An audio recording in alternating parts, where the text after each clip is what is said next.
Gosh, that was a close one. Mr. Crispin here once again, and welcome to the archery field.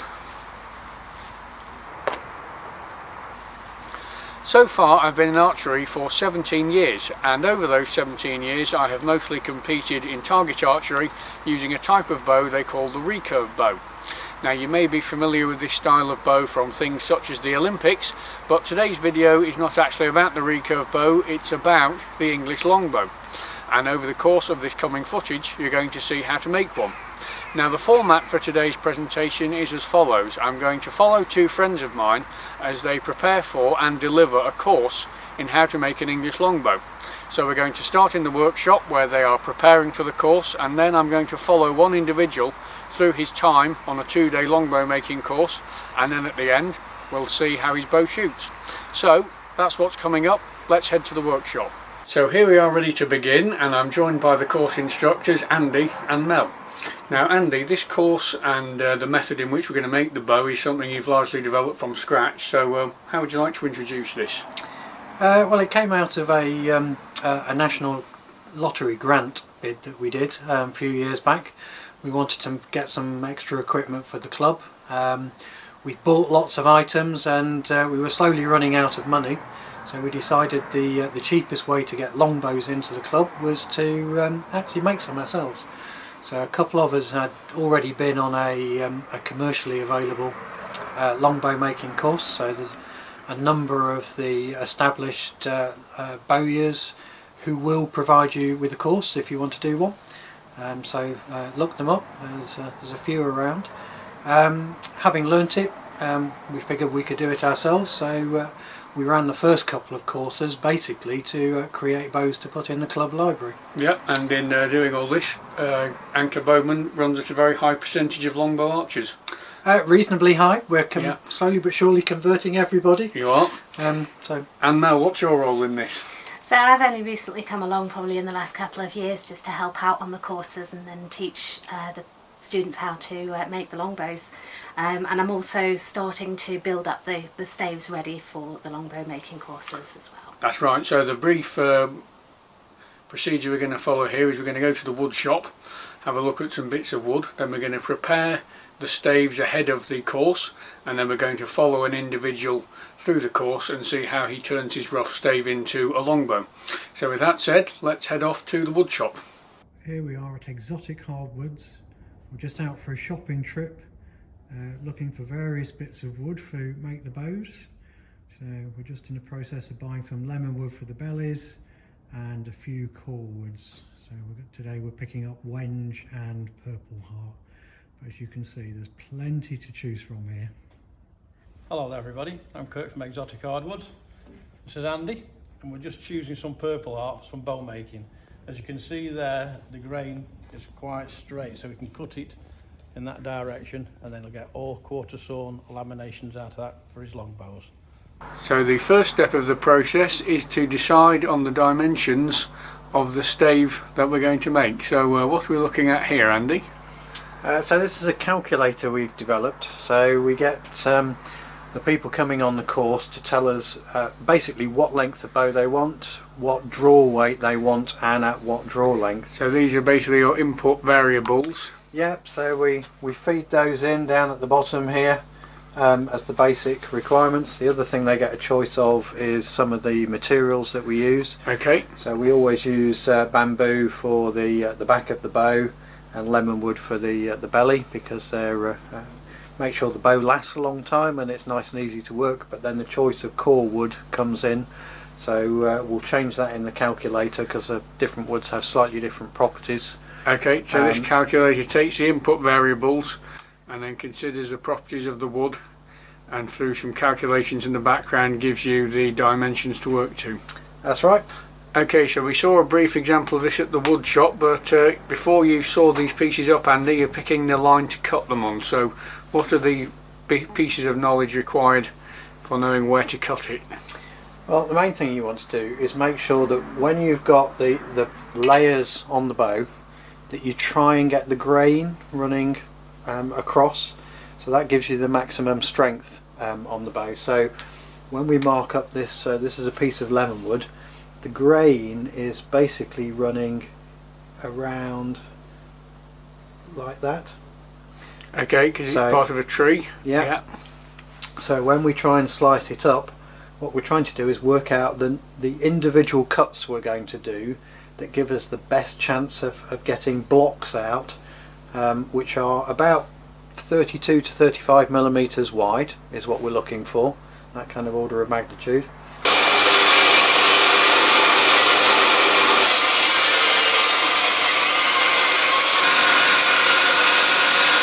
Following the band sawing, we have the rough cut stave pieces, and next up it's the planer thicknesser.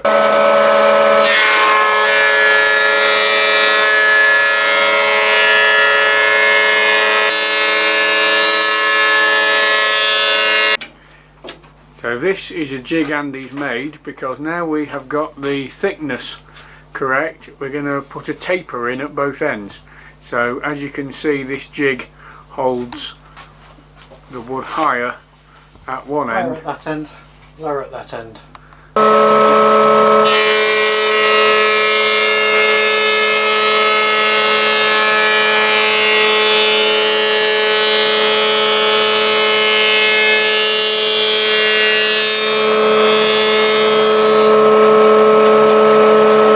Following the tapering process, the tips are now thinner than the middle, and it's on to the third layer, which is the bamboo. Bamboo, when it normally arrives, you can still see the inside of the stave, and that one actually was no good because it's split, so we'll have to discard that one.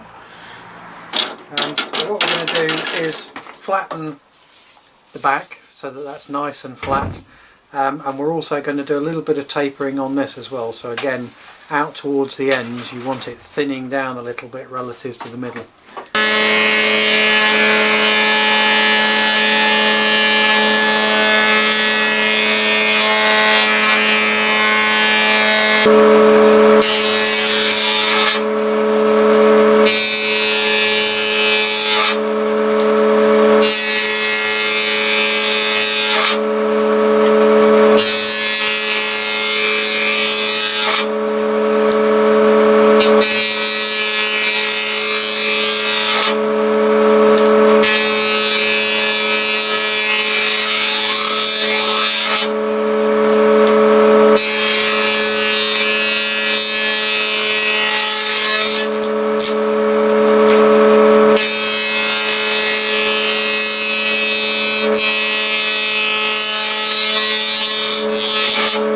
The three pieces of the bow have now been prepared, and these are one piece left square, one piece tapered both ends as seen earlier, and the bamboo planed on the back to give slightly thinner tips than in the centre as well. What's the next step, Andy? So next we're going to prepare it for gluing together. So when these have been through the planer, it smooths the surface too much, so the first thing we'll do is rough it up with a bit of sandpaper. Then depending upon what wood you're using, some of them can be quite oily, and they don't tend to glue very easily, so we use some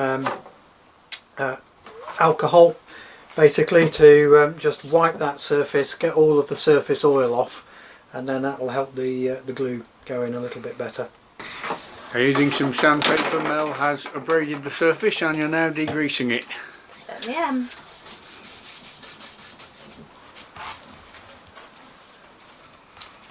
Having chosen a suitable outfit, Mel is now well and truly into the gluing process, and we're going to layer these three up. Beautiful.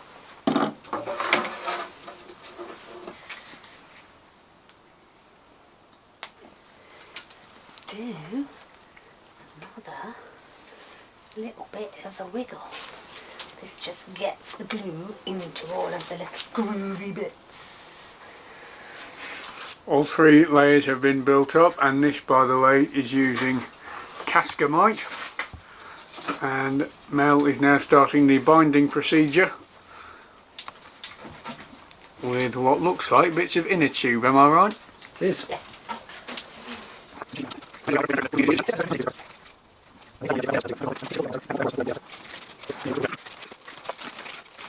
So that is 2 sets of laminates now gluing up, and rather than wait for these to dry and then show you the next step, through the wonders of television we're going to show you one Andy's prepared earlier. So what have you got over here, Andy? Okay, so this is a stave after it's glued and after we've done the profile cuts. So this is very much still a rough article. Yep, and you'll notice it's bent the wrong way. So when we put it onto the gluing stand, we're deliberately bending it in the wrong direction, and that's so that when we start to create the bow and we put a bend in it, it'll take a set, so it'll creep to a different position. And what we really want is, if we put enough pre-bend in it, once we finish making the bow, it'll actually end up virtually straight. And so in the upcoming course, the candidates are going to take this rough sawn stave that you've got in your hand and form it into a longbow that meets their specifications. That's right. It would be worth also mentioning that this is in cross section what's actually been created, so 3 layers of wood. What's the idea behind the 3 layers of wood? It's to get the right properties on each side. So when you draw a bow, the bamboo side is going to be the outside of the curve, so you're actually attempting to stretch it. So you want a material which really doesn't want to grow and be stretched. And bamboo's really good because it's basically a grass, so it's got lots of really good long strands in there. The other side of the bow, you're actually trying to squash.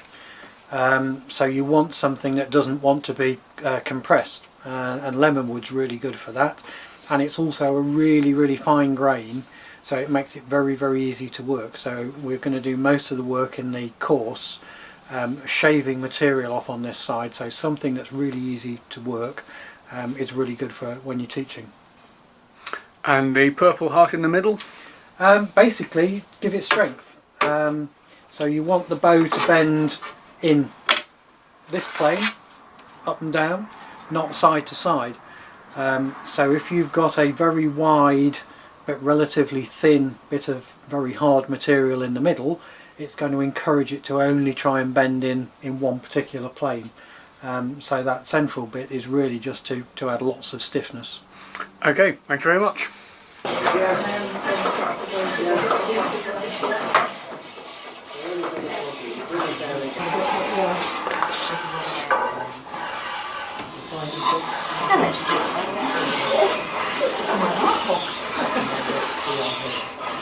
Well, here we are at the local school ready to start the course, and we decided we ought to have a subject. Now normally I like to pick on apprentices, but today I thought I'd pick on someone my own size, and we've picked Andy to be our pupil of the day. So Andy, would you like to introduce yourself and give the audience some background? Yeah, my name's Andy. I work in construction at the moment, working on making a construction programme. Previous to that, I've always been in construction, so I do have a background in furniture making as well. So, okay, which hopefully will come in handy. Well, we'll find out.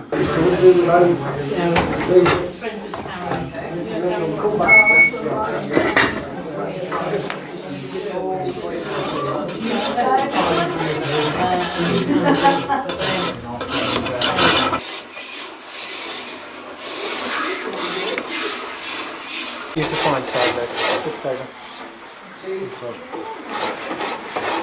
So Andy, we've seen lots of scraping and the issue of rasp sawing, but no measurements are being taken, nothing's being checked. What are the course attendees achieving here? Is this the beginning process?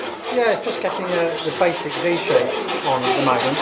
So this is just taking the rough sawn bit and getting it into something that can be worked with? Making it tidy, taking out the machining marks, getting it to the basic profile shape.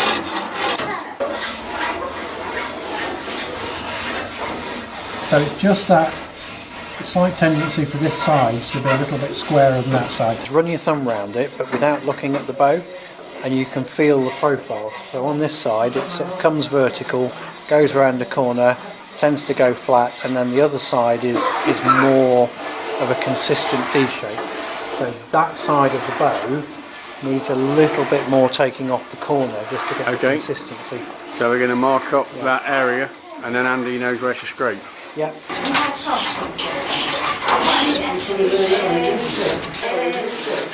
Try not to come back up the same way, Andy. So start at the top and go down, rather than going down and coming back on yourself.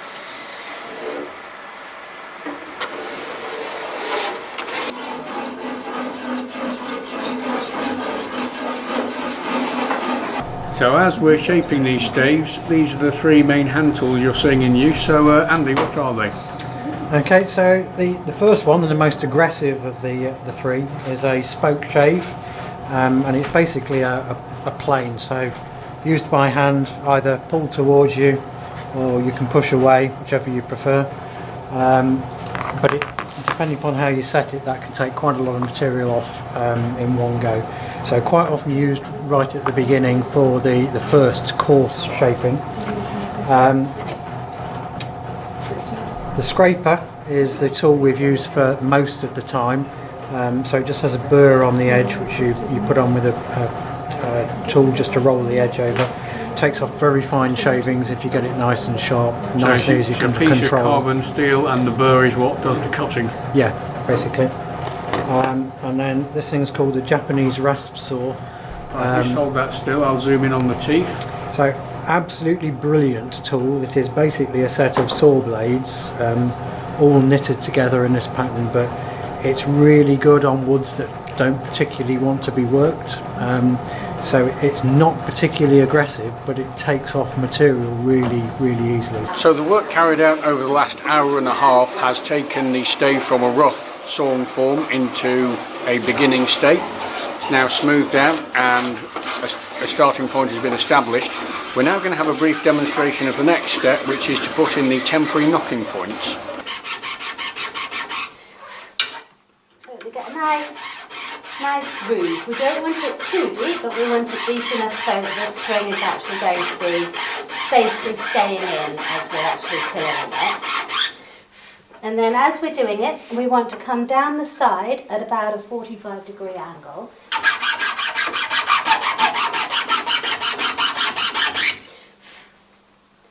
And then we can see the string's going to nicely hold. It's almost like watching a furniture maker in action. And then start to curve it down to about 45-degree angle. 45. So you want to Hold up, point that direction. yeah. With temporary knocking points on, we are now going to have a look at a process called tillering. And you want the centre line right there in the middle. And put it into place. All the way up, connect it. So, flicking it round, get it level. Now the most important part is don't look at the ends and make sure that the ends are level. It's this little bit here that needs to be level. Because the ends and the actual shape of the bow is what you're actually working on. So it's this bit, make sure this bit is really nice and level, adjust it a little tiny bit if you need to, and make sure that's all nice and level. You adjust it by moving the hook sideways on the string. So it's literally just like so, yeah? Like hanging a picture, but in reverse. Okay. Demonstrate. So it's on, so what you just need to do is put your foot on here and just gently push down with your foot. Yeah. And you see what that's doing is it's bringing it down and exercise it a little bit. We bring it down to level.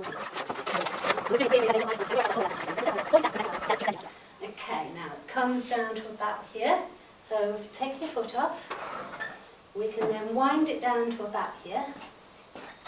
The other way. Not much further than that. And then we can have a look at it. And how's it looking? So the basic theory of what you're doing is Stepping back. as you bend the bow down, you're straining it. You're putting effort in. Anywhere that the fibres are weak, they're going to break and they'll become even weaker.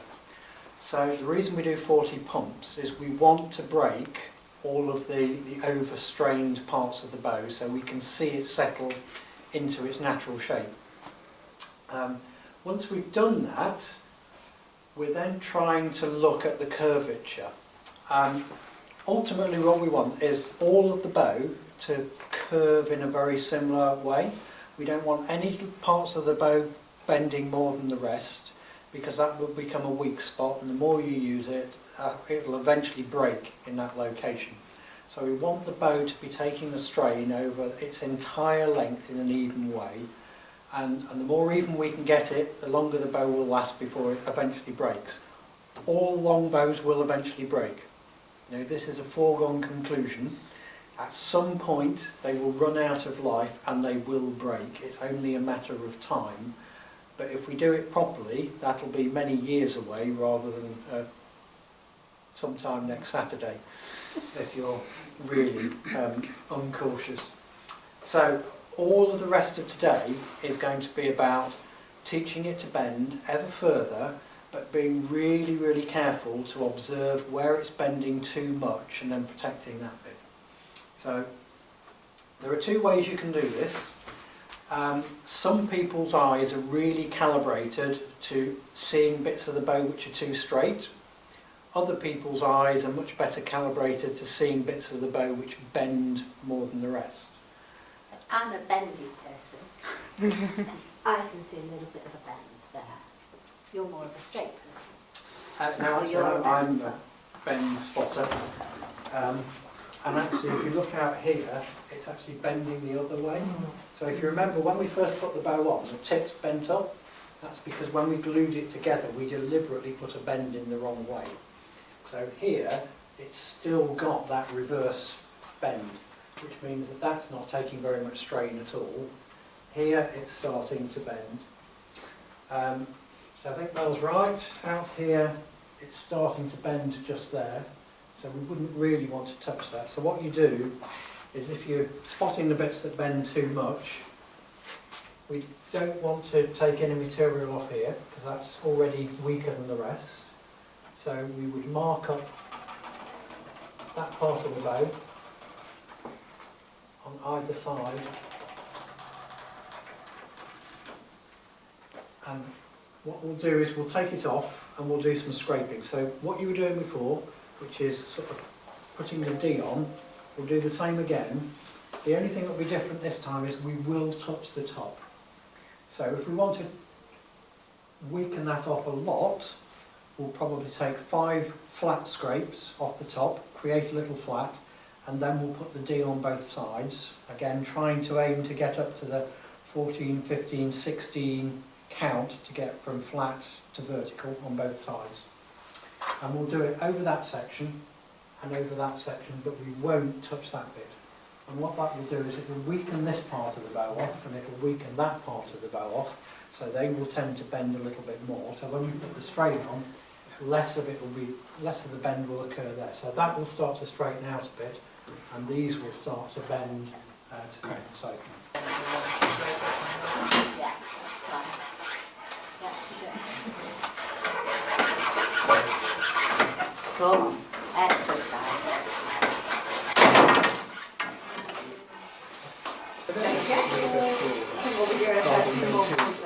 Right, yes.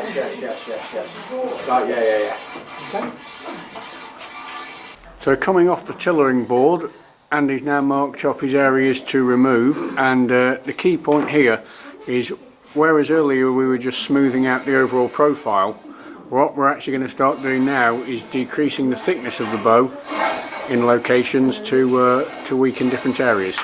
So we can see by the angle of the scraper that we're actually decreasing the overall thickness here rather than just working on the profile. And these shavings look incredibly small. How much difference will this actually make, Andy? Is it something that is going to have a dramatic effect? It varies. It's a bit like a seesaw.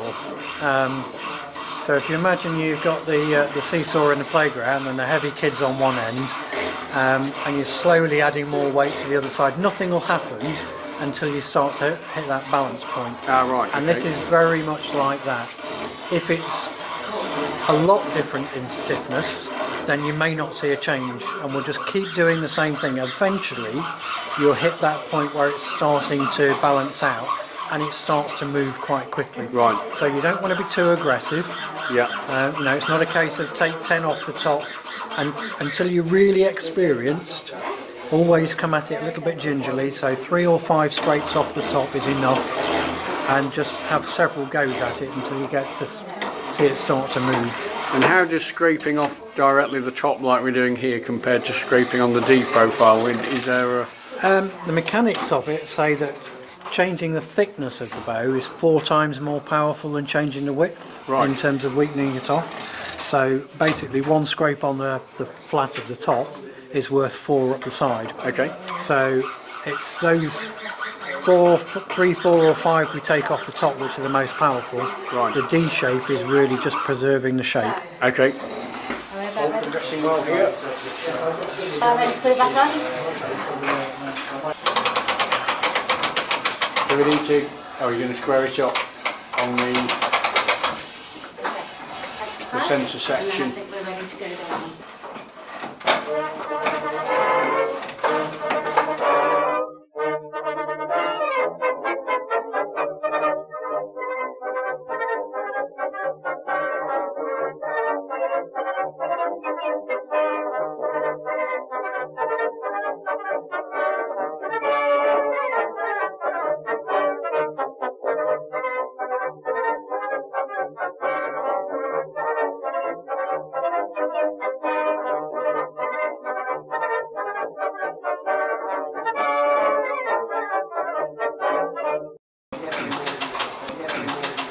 So it's on to the knocking points, which are these ends. There's a few cross sections to show how they're fitted. So what we're going to do is prepare the end of the bow ready to sit on there. We want it to be a nice solid fit, and just mark the 2 sides of that.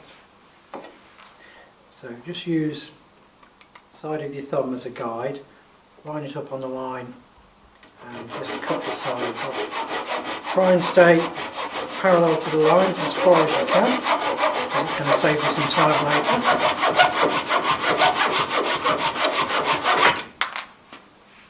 And it's as easy as that.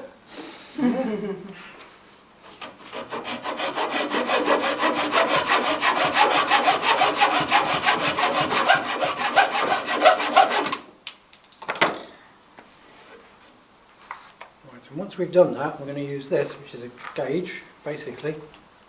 It's the same size as that.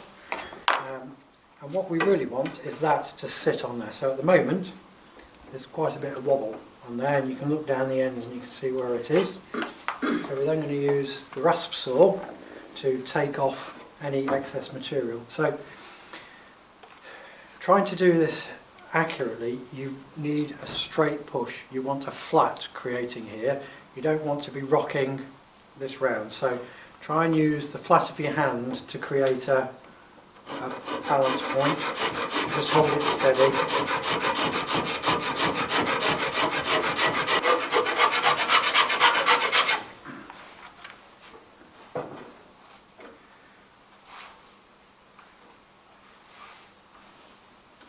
That's about it. So when we've done that, I'm going to rotate it through 90 degrees. I'm going to do the same, but now that way.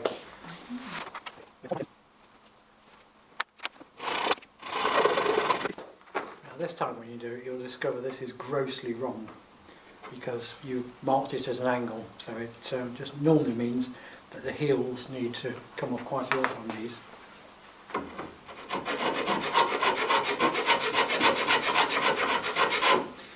So when you do this, knock the heels off, but don't come all the way back to the point. You really want the angle up here to be right, and when you've got the angle right, then you can chase it till it comes to a needle point.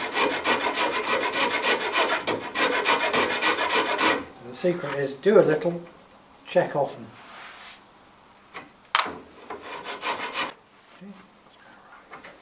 Now I have got a really sharp point on that, so the angles that way and that way both come to the same end point. If you've got a little flat and it looks like a at the end of a knife blade or the end of a screwdriver, you need to chase one side in a bit more just to make it a proper needle point. Now comes the interesting bit, because we've got to try and do it at 45 degrees. So we've got 4 flats on. So what we're trying to do now is create flats on 2 of the raised corners. So again, if you check it, you'll discover the heels really need knocking off this time. So you do a little bit on both sides. Check the angle.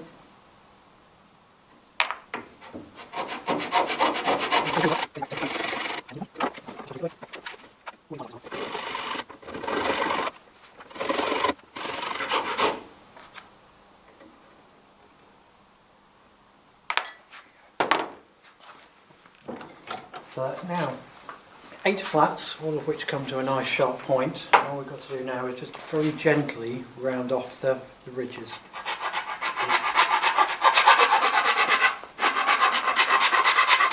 We're not trying to do very much at all. So this other than just take off the little bits that stick up.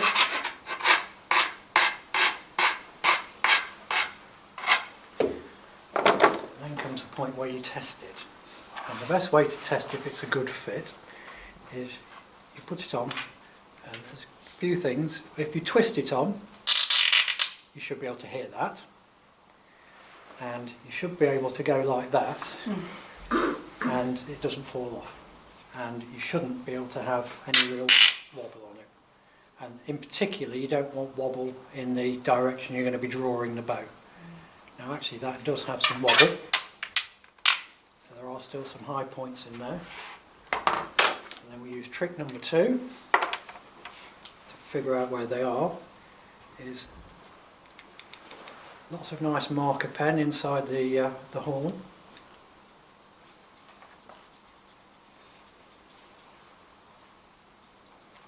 Get that covered. Put it on. And what we get are marks where the high points are. So you can see on the 2 sides, I've got the marker, and then all you're going to do is just enough to take off the marker pen.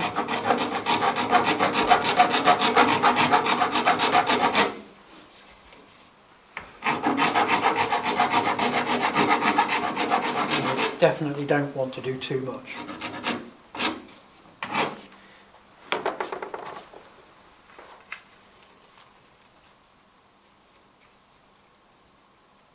Still too much bobble, and it's still on the sides.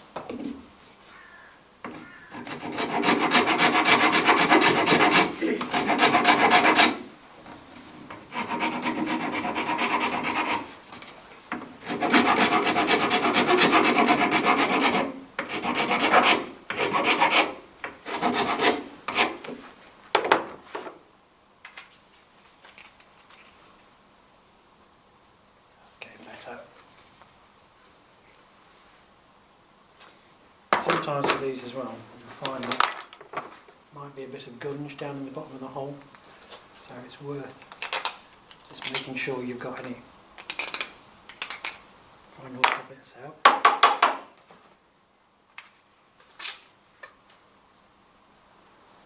Yep, it's just about there. I'd still take a little bit of that wobble out, but so that's the basic principle. Keep going until you've got no wobble, it grips, makes that nice scrunching sound, and then that'll be close enough for glue to fill whatever tiny little cracks we've got left.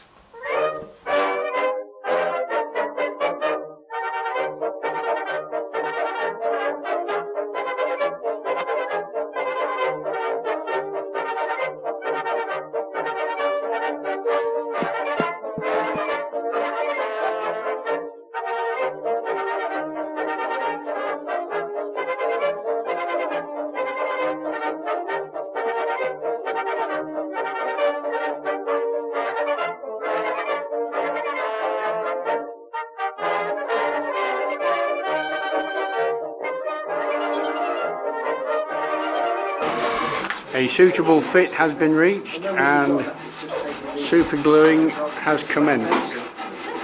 Very good. Okay.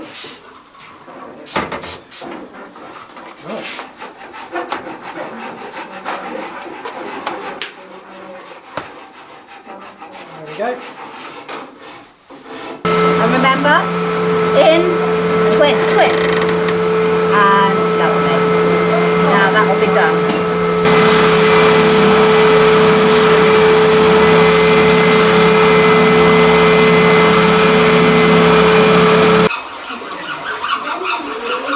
Following work on the sanding machine, that is the shape the horn's been taken. A file is going to be used for pushing the actual knock in and finishing off. Now Andy, what's the story here? Well, normally with a knock, you'd have what looks like similar to the bottom, but some people like a design or something like that. I was asked what I wanted. I fancied a design. That's the designer Okay, I opted for. so this is your inspiration. Yes. Right, and under the bubble wrap is something similar, is it? Well, An artist's impression. an artist's impression, shall we say. So, Would you like to reveal it because now? of the or- size of it, I was expecting it not to be very good, but that is it. That's what I got. Wow. And you've had some instructors' assistance on this, I take it? Yeah, that was Andy and Mel, and I'm not gonna lie, I can't believe it. I think it is amazing. Yeah, So, very nice piece of I work. knew it'll be okay. I knew they'd do the best, but I didn't think they'd do. Very nice. And that's been mostly Dremels and handwork. Yes, yes. Right, so what we want to do, Andy, is we want to get the D shape of the bow transitioning into the round of the horn. Yeah. So what we're going to do is take off these corners using, you can use a file or a scraper, however you want to do it. Yeah.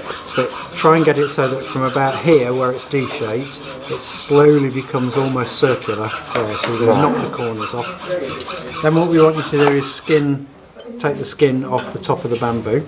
So if you just scrape that, you'll see it goes from the sort of whiter colour to almost a dark yellowy underneath. So get through all of the skin and get that off. And just on the edge, just take that round as well. So you should end up with just a small round. Right, okay. And that, when you've done it, comes up the whole thing. Where you've got a knuckle, right there on the bamboo, you're just going to take the top off that with a file. You don't want to take it all the way down to flat, so it's just enough to get the top off. And then approach it from both sides, just to clean it up aesthetically. So again, you're taking the skin off from both sides and getting rid of any discoloration.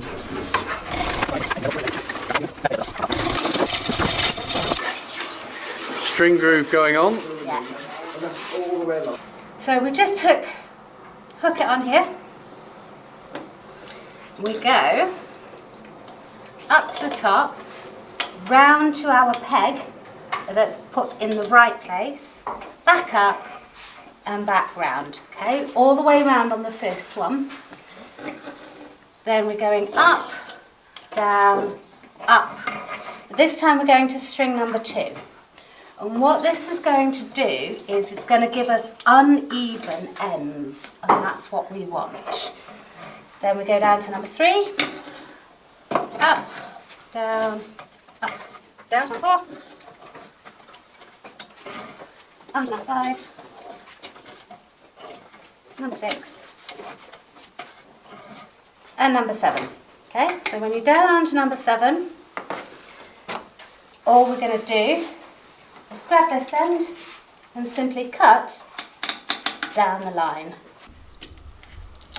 Nice and smoothly.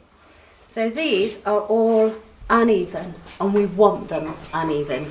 So try to keep them uneven like this. Don't think, oh, I need to straighten them up. And what we want to do then, is wax. And what we're looking for is a really nice, good foot or so of really well waxed string, and ideally we want it to be sticking upright. Okay, put that one down. And that's just one end. That's just the one, yeah, for the time being. And then we're going to do the same with your different colour.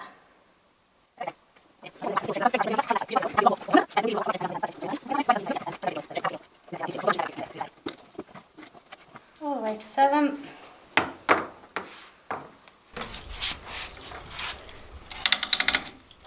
Putting it in. And then making it waxy even more. Okay. What we're doing is we're putting a Flemish twist to keep them together. So you want to put the two colours together so the ends are just meeting. And then these are, it actually says on this board, fantastically designed. Put your tails down to here, twist it round a couple of times so that it's locked in place, and then we're just going to tie those ends off so that they're out of the way. Now, coming a bit closer, what we're going to do is twist the string over with our thumb and then put it over the top. Does that make sense? Twist and then over. Twist and over.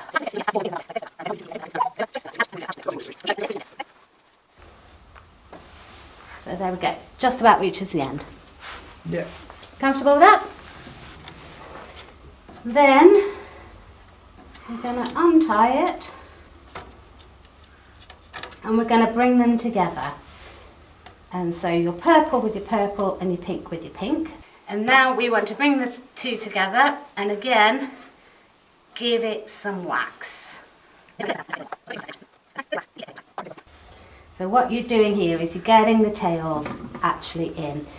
And you can see they're all different ends, different lengths, and the reason is going to become quite apparent now. So again, same action, twist and over. And keep a good tightness on it, twist and over. And we're getting a nice little loop here. So twist and over, twist and over, twist and over. And you see this tail is now starting to come in, twist and over, twist and over. That tail is now starting to be tied in, and if you had all of them together it would suddenly drop off. Yes, so you can see why you want them separate.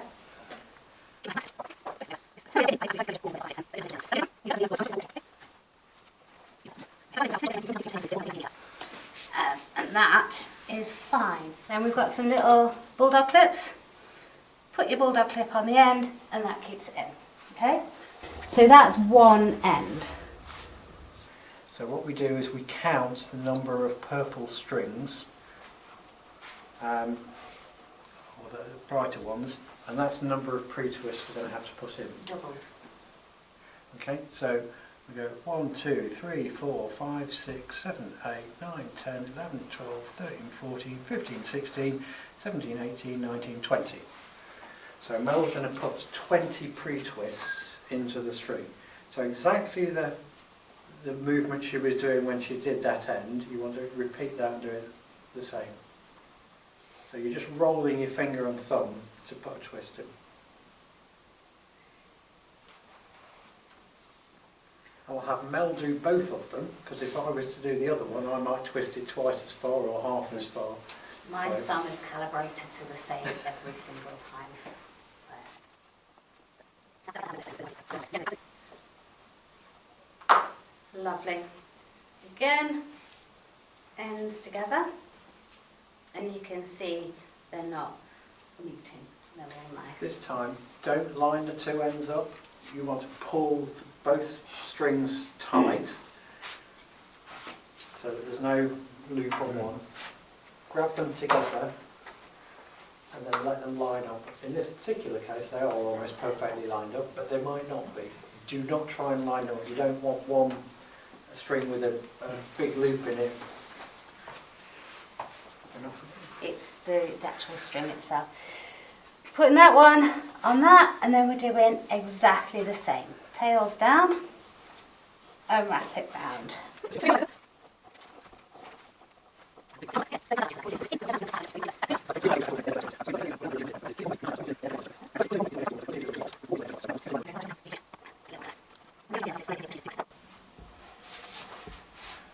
Now this bit is absolutely critical. We're going to put some twists in the middle of the string, but they have to be the same way as the twists at the end. Normally this goes okay, but if you happen to do it the wrong way, as soon as you try and put it on the bow, the string will disassemble itself in front of you and you'll go, what happened? If you do it the right way, it stays as a string. What I like to do is a bit of a cheat. That way we'll open it, that way we'll close it. Does that make sense? Yeah.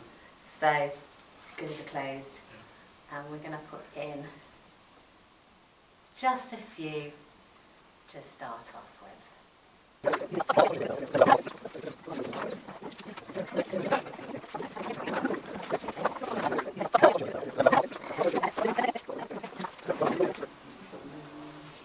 Okay, and that's in there.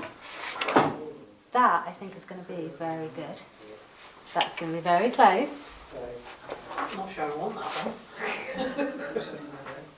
Everybody be strong with it. Now be gentle when you're letting it down. Really gentle.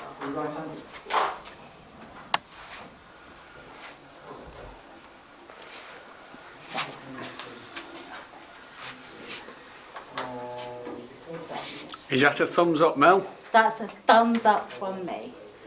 That's definitely a thumbs up. That will loosen. Yes. And it will come right down to the very tip of my thumb. But that's beautiful. Yeah, that's fine. Okay. So. This is now the process of putting the serving on. Okay.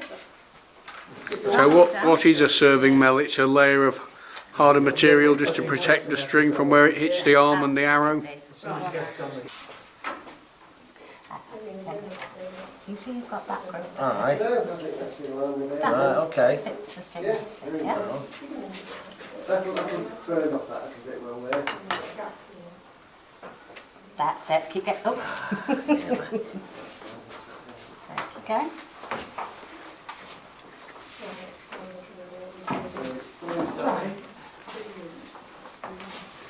That's it. Beautiful. Keep going. Keep going. Keep going. Keep going. That's it. Keep going. Keep going. Okay. Stop. It's gone the wrong way, hasn't it? Yes, because we need to start at that end. Yeah. Okay. Yeah. Good Uh-oh. lesson. Starting again at this end, and what's the trick here, Mel? Is it to use the inertia to... To do it, absolutely. So we wind it on by hand a couple, and then hold it up. Then he's going to use the inertia to just Use the force. Come on, Luke. That's it. Keep it going. Keep it going. Right. Keep it going. Keep it going. Come on, keep it going. The string and the serving. So it just helps to prevent it coming. Okay, Andy, so you've got a bow, nocks, string and a string serving. Let's get it on the tillering board then and see how it shapes up. Yes, and watch it as it's bending. Look for anything that looks like in particular, a particular kink starting to appear. If you start to see that, that's the danger sign. So it all seems to be bending over its whole length. It doesn't like a problem. We know we've had the tips down to about 11 or 12 before. So we'll go a little bit further.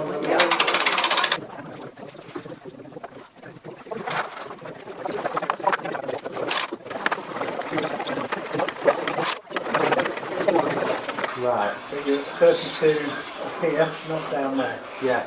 Right, so that means we've got quite a lot of slimming to do in order to get it to your target draw weight. And for the benefit of the viewers, Andy, what's the relationship between the weight and the draw length and the slimming? So normally, for a kind of standard poundage bow of 30 to 40 pounds, you'd expect about 1 to 2 pounds increase in draw weight per inch. So it varies. The higher the bow, the quicker it goes up.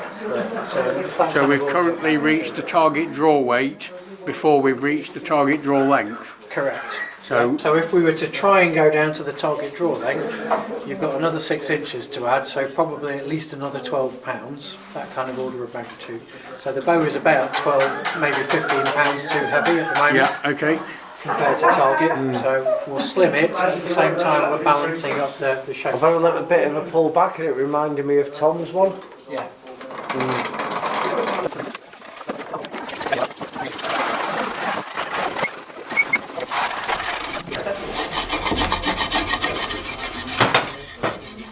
What a busy day you and I have had making this bow.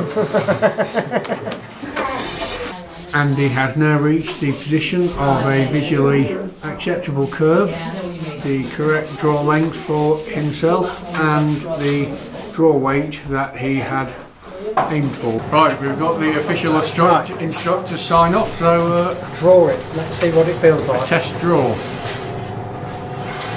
Alright. No cracking noises. No cracking noises, which is very good. Right, time to put an arrow pass in, so you want your centre line marked, yeah? Just there. Yeah, somewhere there.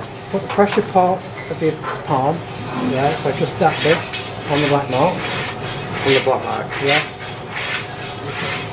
Let's have a look. Yep, like that, which means the arrow's going to go there. There we go. Tiny bit more. Look. Super. So you want about only 1 mil or 2 mil deep at the sides. Are you ready? Because we haven't got very long. Yes. Go.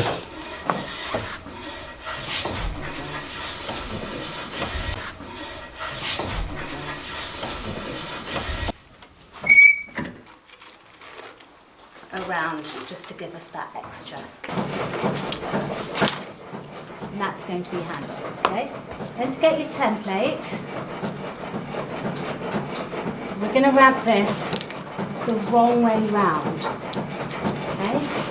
So that the sticky side is going to be out.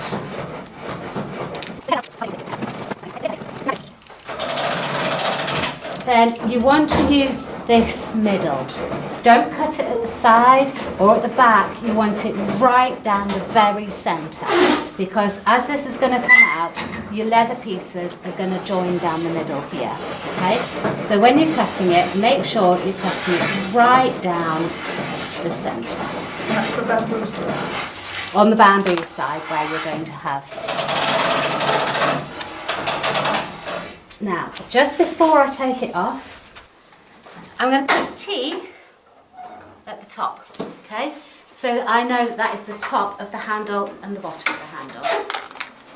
Otherwise, when we take our template off, when we start playing with it, we're going to forget which is the top and which is the bottom.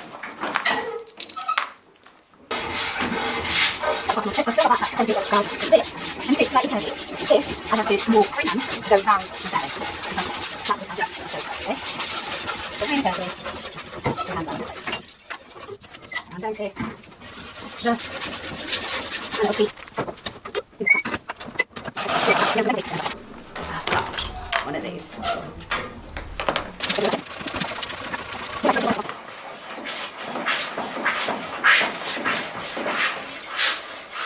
You need a man's hand to do these because these are really big.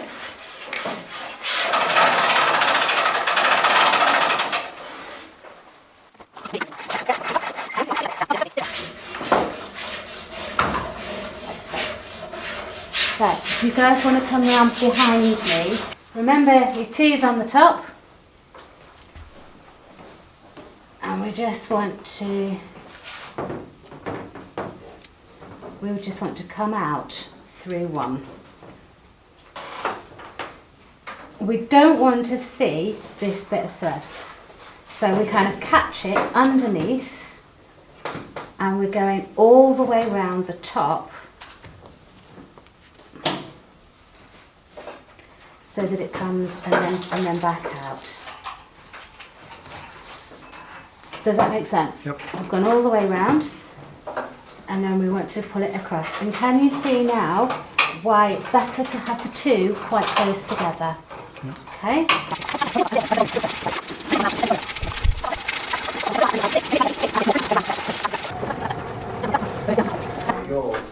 Right. The brace height. Yeah, happy with that? Well done. No, thank you.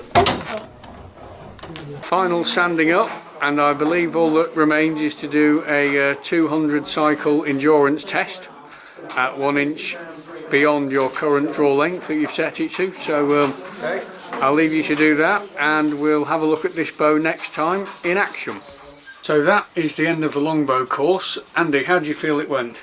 Really well. I think it was course number 13 or 14. Oh, right. So we're getting up towards 90 odd bows made already. So another successful batch came out of the course this time. And Mel, did you have any troublesome students?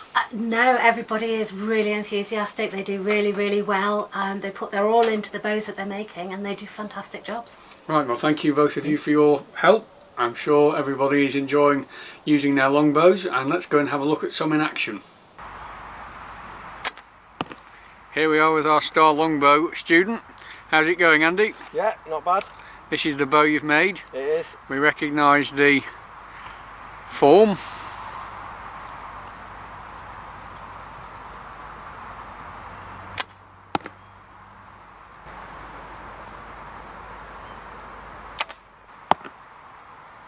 So you've built the bow, you've shot it. Yeah. What's your conclusions? Love it. Really glad I did it. Really glad I did the course.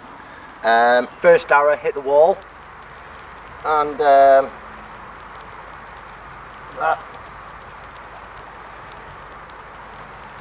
totally went and destroyed the arrow. But lesson learned, and that's how you start learning your sighting, stuff like that. So we use this rubber band here to sight. So you move it up. This one is set for about 20 metres. But overall pleased with progress, and Yeah. glad you did it. Enjoy shooting it, and well, I just enjoy archery altogether, to be honest with you.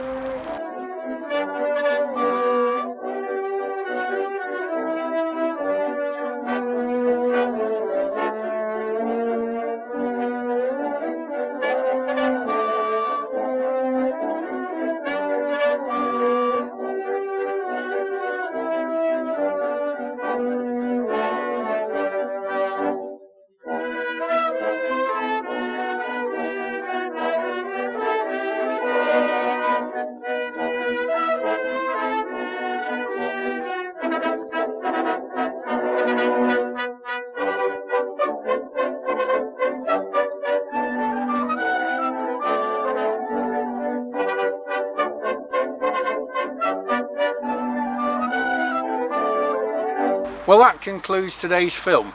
Should any of you be considering taking these ideas further, then I would suggest making contact with your local archery club.